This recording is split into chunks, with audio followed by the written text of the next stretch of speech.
Good morning. Welcome to Motherhood Life. I'm Julie. This is Reading Through the Bible in a Year. We are reading through the Chronological Bible this year. We are in the book of Joshua. We're going to be reading today Joshua 13 to Joshua 17:18. Reading about the division of the promised land. So grab your beverage, whatever it is that gets you going. I've got some tea in here, which I'm going to take a sip of right now because my voice is acting a little funny.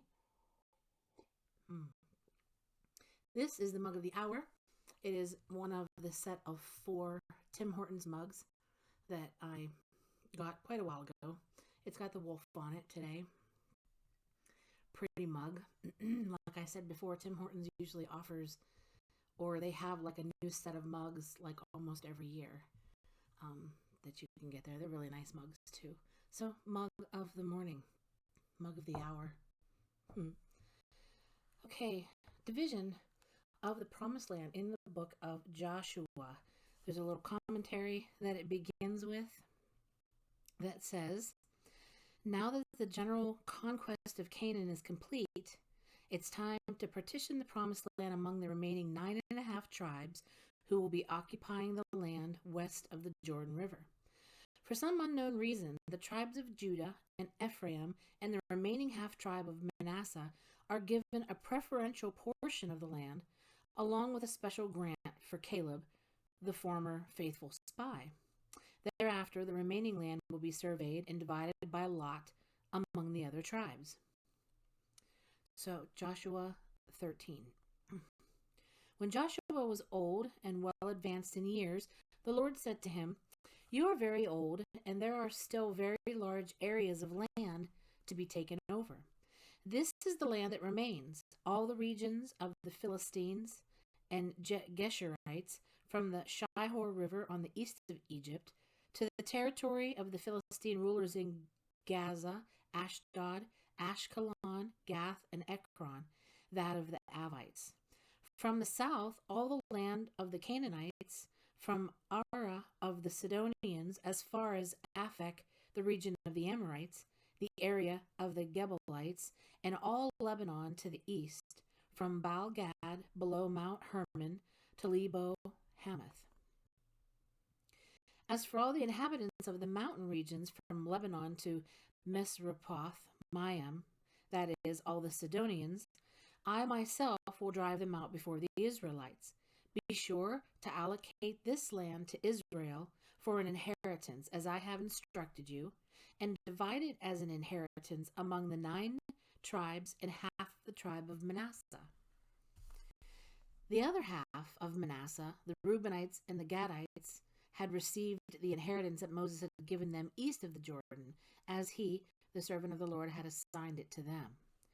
It extended from Aroer on the rim of the Arnon Gorge, and from the town in the middle of the gorge, and included the whole plateau of Medeba as far as Dibon, and all the towns of Sihon, king of the Amorites, who ruled in Heshbon, out to the border of the Ammonites. It also included Gilead and all Bashan as far as Selecah, that is the whole kingdom of Og in Bashan, who had reigned in Ashtaroth and Edrei and had survived as one of the last of the Rephaites. Moses had defeated them and taken over their land, but to the tribe of Levi he gave no inheritance, since the offerings made by fire to the Lord, the God of Israel, are their inheritance as he promised them. This is what Moses had given to the tribe of Reuben, clan by clan.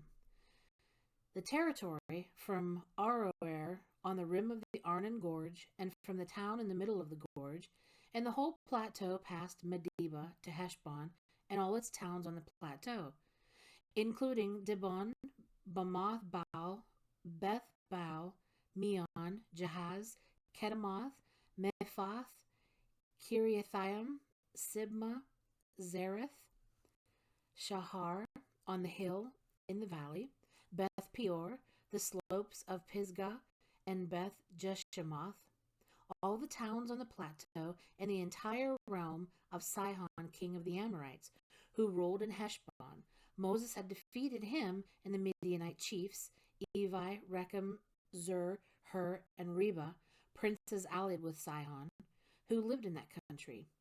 In addition to those slain in battle, the Israelites had put to the sword Balaam, son of Beor, who practiced divination. The boundary of the Reubenites was the bank of the Jordan. These towns and their villages were the inheritance of the Reubenites, clan by clan. This is what Moses had given to the tribe of Gad, clan by clan. The territory of Jazer, all the towns of Gilead, and half the Ammonite country as far as Aroer near Rabah, and from Heshbon to Ramoth Mizpah to Betonim, and from Mahanaim to the territory of Debir, and in the valley, Beth Haram, Beth Nimrah, Succoth, and Zaphon, with the rest of the realm of the Sihon king of Heshbon, the east side of the Jordan, the territory up to the end of the sea of Kinnereth.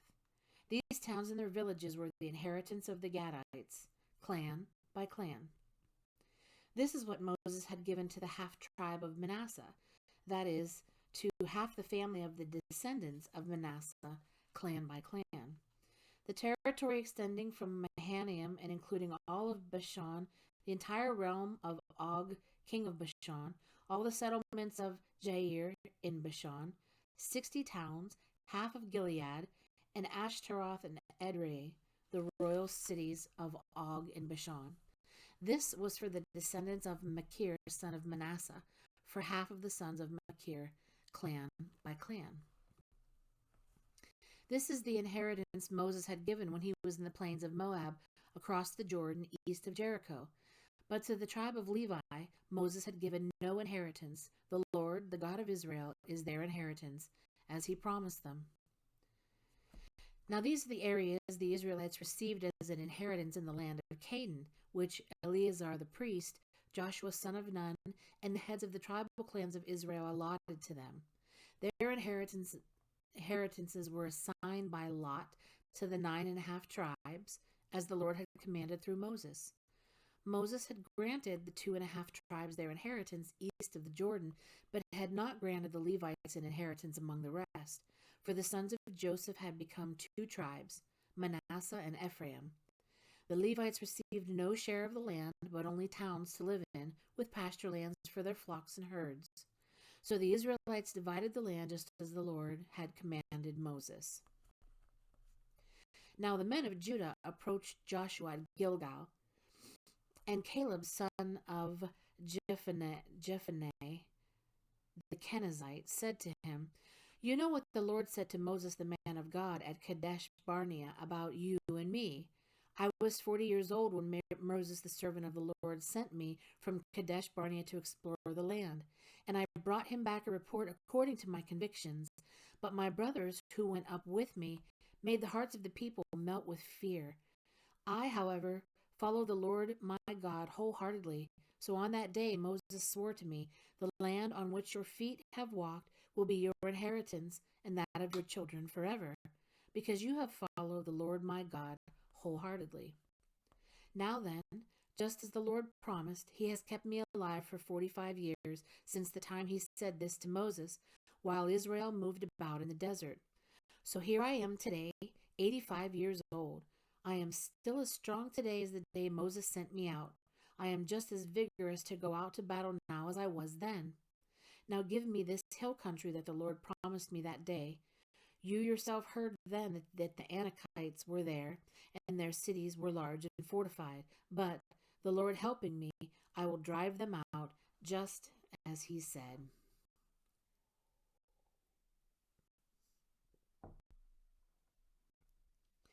Then Joshua blessed Caleb, son of Jephunneh, and gave him Hebron as his inheritance.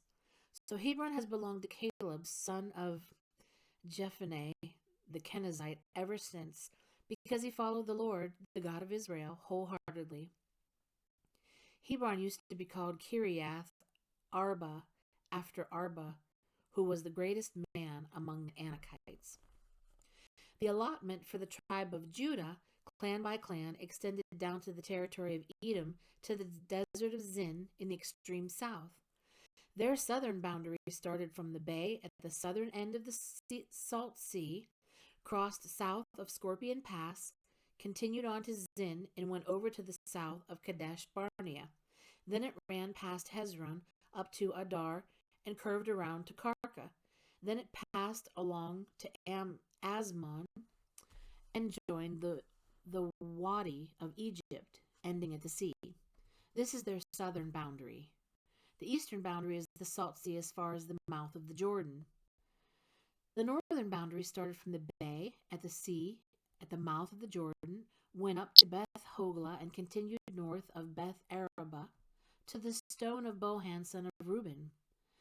The boundary then went up to Debir from the valley of Acher and turned north to Gilgal, which faces the path of Adumim, south of the gorge.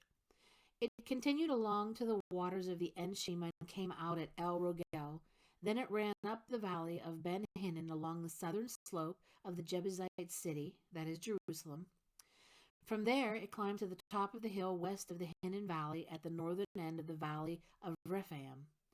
From the hilltop, the boundary headed toward the spring of the waters of Nephtoah, came out at the towns of Mount Ephron, and went down toward Baalah, that is Kiriath Jearim.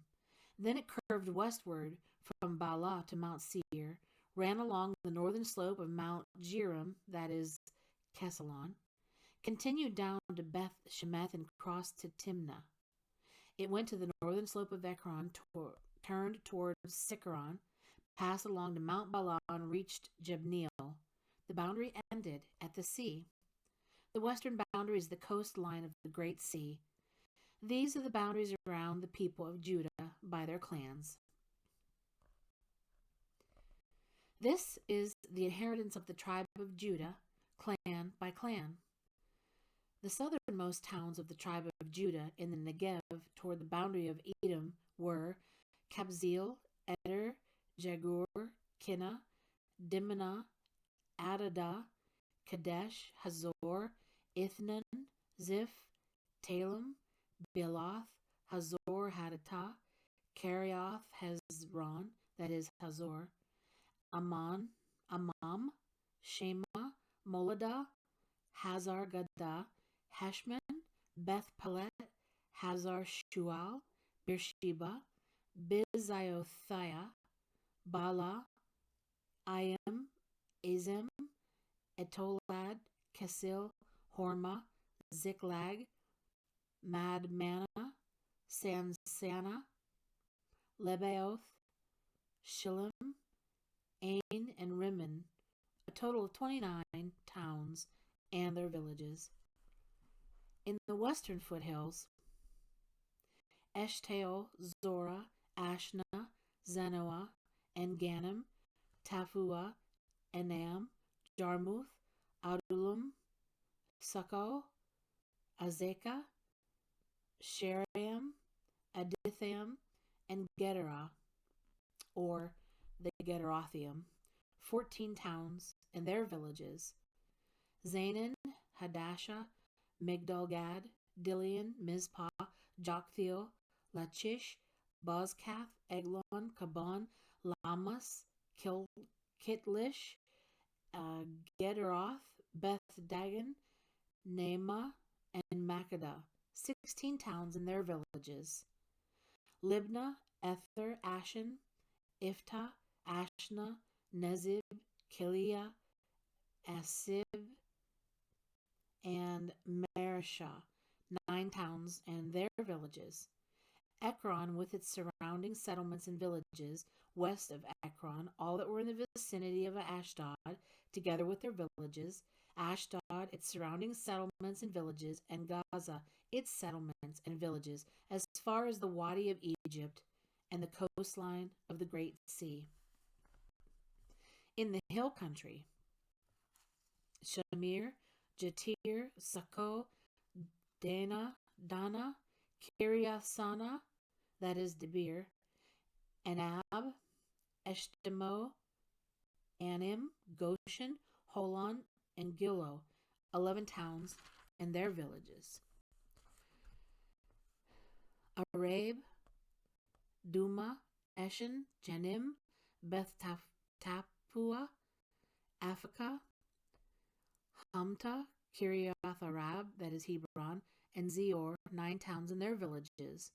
Maon, Carmel, Ziph, Jeddah, Jezreel, Jokdeam, Zanoah, Cain, Gibeah, and Timnah, 10 towns and their villages. Halhuth, Bethzor, Gedor, Marath, Bethanoth, and Eltekon, 6 towns and their villages. Kiriath Baal, that is Kiriath Jearim, and Rabah, 2 towns and their villages.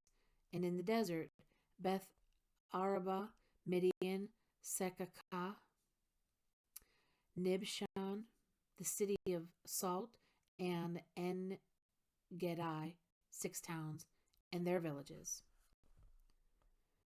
The allotment for Joseph began at the Jordan of Jericho, east of the waters of Jericho, and went up from there through the desert into the hill country of Bethel.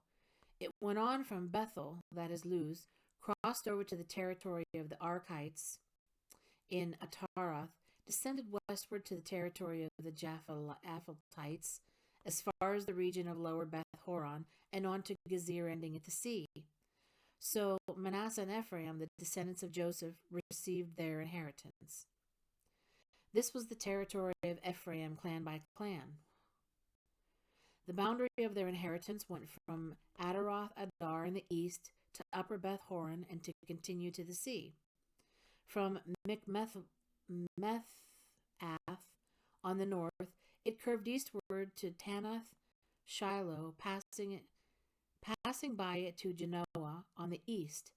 Then it went down from Genoa to Adaroth and Nara, touched Jericho, and came out at the Jordan.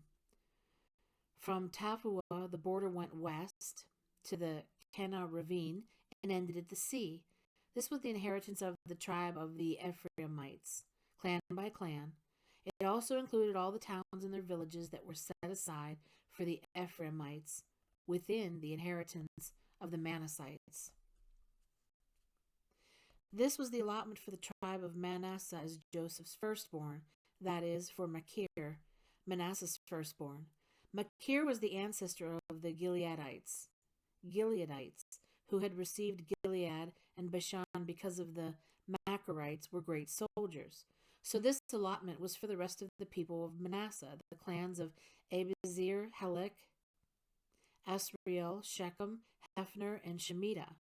These are the other male descendants of Manasseh, son of Joseph, by their clans.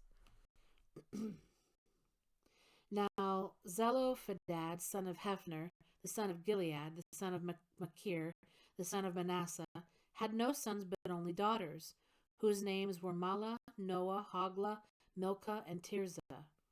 They went to Eleazar the priest, Joshua son of Nun, and the leaders, and said, "The Lord commanded Moses to give us an inheritance among our brothers." So Joseph gave them an inheritance along with the brothers of their father, according to the Lord's command. Manasseh's share consisted of 10 tracts of land, besides Gilead and Bashan, east of the Jordan, because of the daughters of the tribe of Manasseh received an inheritance among the sons. The land of Gilead belonged to the rest of the descendants of Manasseh. The territory of Manasseh extended from Ashir to Mikmethath, east of Shechem. The boundary ran southward from there to include the people living in En Tapua.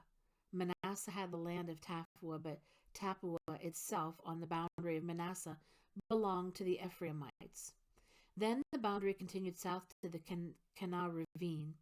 There were towns belonging to Ephraim lying among the towns of Manasseh, but the boundary of Manasseh was the northern side of the ravine and ended at the sea. On the south, the land belonged to Ephraim. On the north, to Manasseh. The territory of Manasseh reached the sea and bordered Asher on the north and Issachar on the east.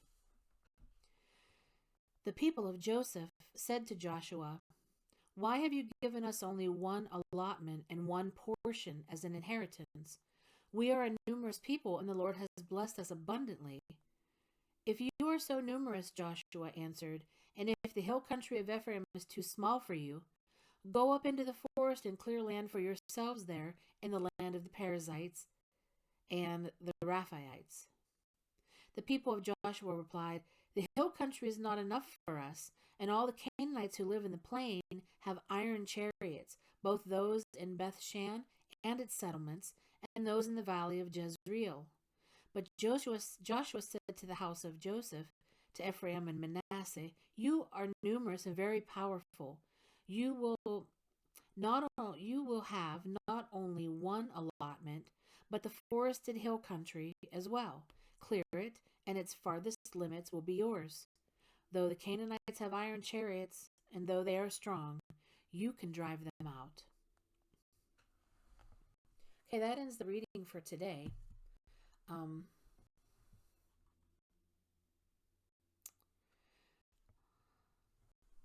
Thank you so much for joining me here on Mohood Life. I hope you'll join me again tomorrow for more reading of the book of Joshua, and I hope you have a blessed day.